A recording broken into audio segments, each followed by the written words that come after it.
Hello everyone, Priscilla here. I hope that everyone's doing okay. It's been a long time since I've came on here, and I do apologize for that to everyone that's followed me and everything. Some of y'all might wonder why I haven't uploaded videos or what's happened to me or anything like that, but I'm still here, still fighting, so I hope all of y'all are fighting too. Um, to be honest, this past year, I've not really had the drive to make any videos because there's been so much going on, and um, it's just been rough. You know, I don't know how I've got through probably about 6 months. Everything's been hard. Um, you know, I've I went like this. My faith has been tested so many times. I have got so mad.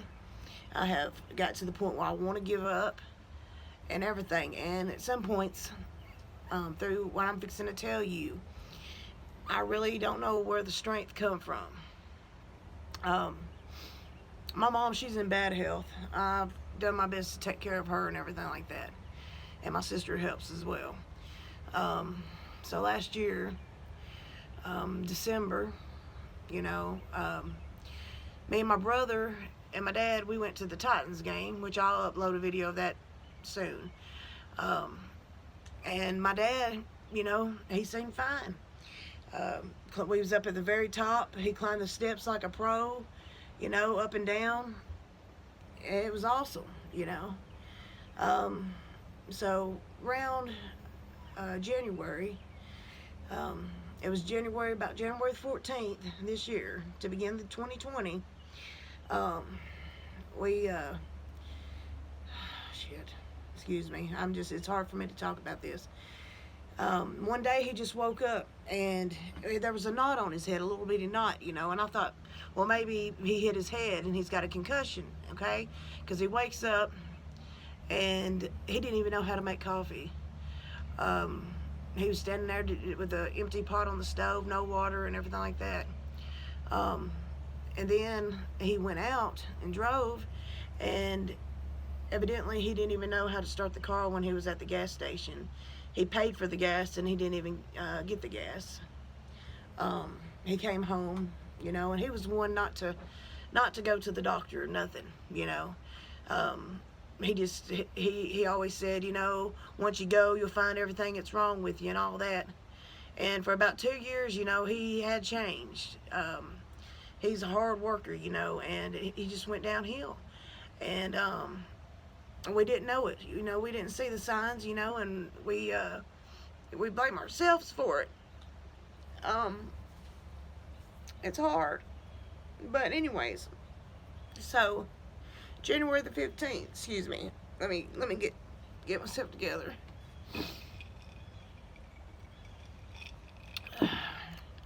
So January the 15th, we go. Well, he said I need to go to the hospital. He knew it. So we go to Hendersonville Hospital, and I'm sitting in there with them and stuff like that. And they do a head scan on him, and then they do a lung on him. And they come back and they said there was 2 masses on his lungs and 2 lesions on his brain. Said it could be cancer, and it's like my whole world just stopped, Okay, so I guess they didn't have the right equipment or whatever, so we had to go by ambulance to Centennial. So we get down there, and they do more stuff on him. They come back in and they say that he has 2 masses on his lungs, stage 4 cancer. He also had a spot on his adrenal gland and his liver. And this is the worst part for me. It moved up to his brain, and he had 7 tumors. So I couldn't believe it. He was asking questions, what's the brain tumor? Is this what it is? And then that knot just kept on getting bigger. A lot of the tumors was on his brain and on his bone. And, you know, he didn't know. Um, when we was down there, they said that he could possibly get radiation, you know, to shrink the tumors. Um, you know, we was kind of hopeful, you know, thinking maybe he'd get better and everything, and he just didn't. We didn't want to put him through that in his condition. We didn't want to send him in to get burned and just be worser, and that's like so much chance that it would work, you know, and let him have the rest of his days the way he wanted, and, you know, enjoy it. So I was by his side every second, and my sister, my mom, it was rough. Just watching him go downhill. There was many times that he didn't even know who I was. And so we get out Centennial, and we go home. Okay. Well, he was on a seizure medicine and stuff like that, and the seizures that he was having with his brain activity, he wasn't feeling them like if I had a seizure or something like that, I would probably feel it, you know, in my brain or whatever. I'm not totally, you know, informed on the seizures and everything like that, but the nurse came out and everything, and told us, you know, if he does have a seizure, just hold him. Do not, you know, don't move a person or anything like that. Well, I was just sitting talking to him and stuff like that, and all of a sudden his arms started drawing up like this, and his eyes just went to the left, and it was just like, you know, it was scary.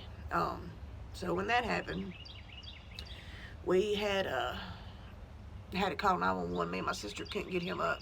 His body was just, it was lifeless. So we ended up having to go back to Hendersonville. He was unresponsive for all day, and then all to the night into the next morning.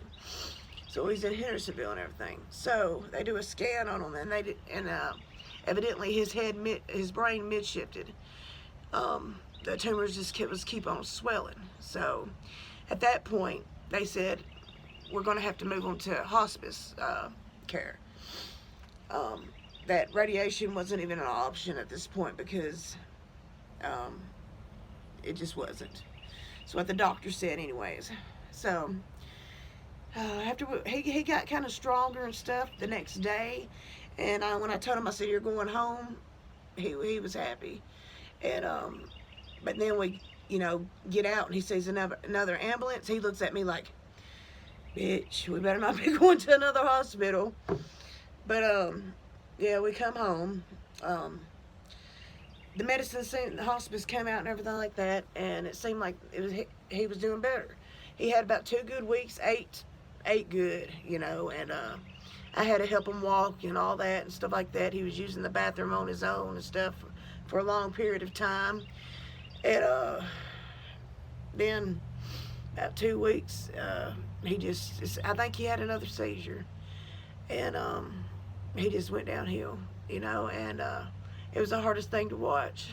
It was, it's just heartbreaking when you lose somebody. It is heartbreaking.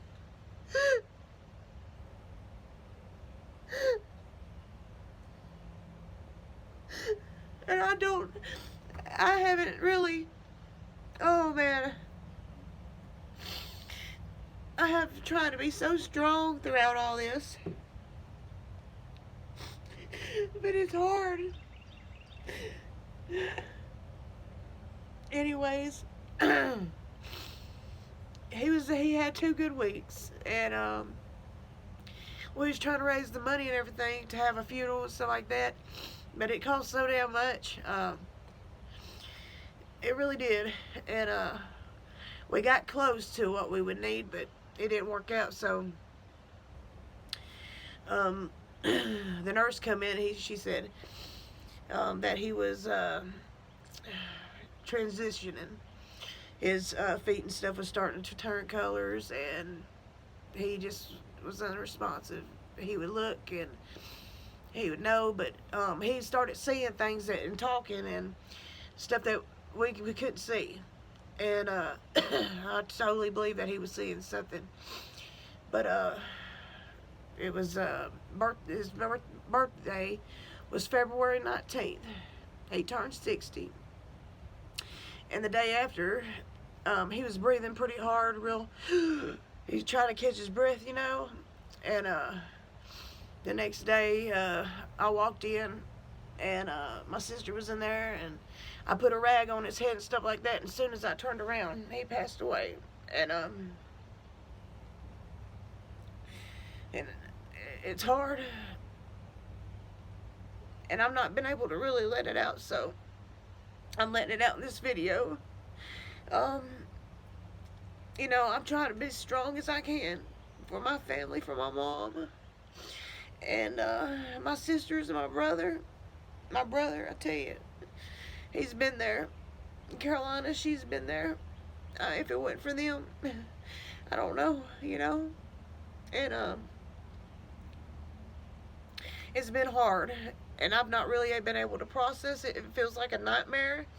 It still feels like, you know, he's gonna walk in. You know, he was my buddy. He was my buddy. He was my football buddy, you know.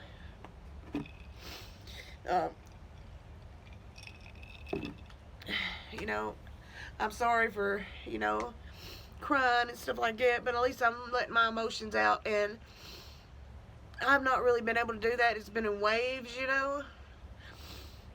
And I've been to the point where I felt numb. I felt mad. You know, sad, angry. I've been so fucking mad, excuse my language. I've been so mad at the Lord for taking him. I mean, why put somebody through all that? Why, you got lung cancer, okay. Why couldn't it just stop there and not move to his head? Oh, me, you know. So this goes out to, you know, everybody that's lost somebody. I feel your pain. I feel it with all my heart. I do. It's the worst pain ever. And, so we had to end up cremating them. That's something that he didn't want and we didn't want either, but we just didn't have the money to do it. And, we ended up having a memorial, 2 of them actually. His sisters ended up having some kind of get-together. Well, we thought it was a get-together, but we walk in and kind of shocked that it was pretty much set up as a funeral, and they had a preacher and everything there. So I was very grateful for that, you know. And then I was able to get a preacher at a church to help and let us use the church, and we had another memorial there. And my brother's family, I tell you what, they really come through. My brother's wife's family, they came through, brought all kinds of food. My one of my friends, Rhonda and Courtney, came, and I'm so grateful for that. I've known them since I was in school, you know, and I just it's been something. It's been a process, and you know, I know that Dad would not want me to give up, but it's hard. It's very hard. Well, that's pretty much what's happened so far.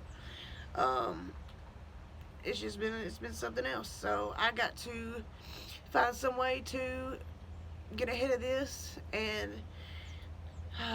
try to get stronger.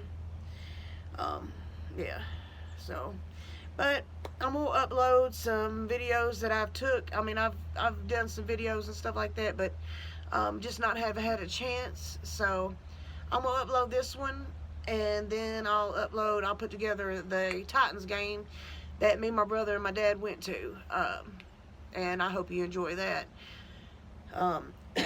Please comment on here and let me know how you're doing. And I'm so sorry that I've not been able to catch up on any of y'all's videos. There's all kinds of channels that I'm just sorry. Okay. Anyways, it's pretty much an update for you, what I've been going through. And all I can tell you is that I'm trying to keep fighting, you know, and it's hard. So, y'all keep fighting too, okay? Until next time, peace.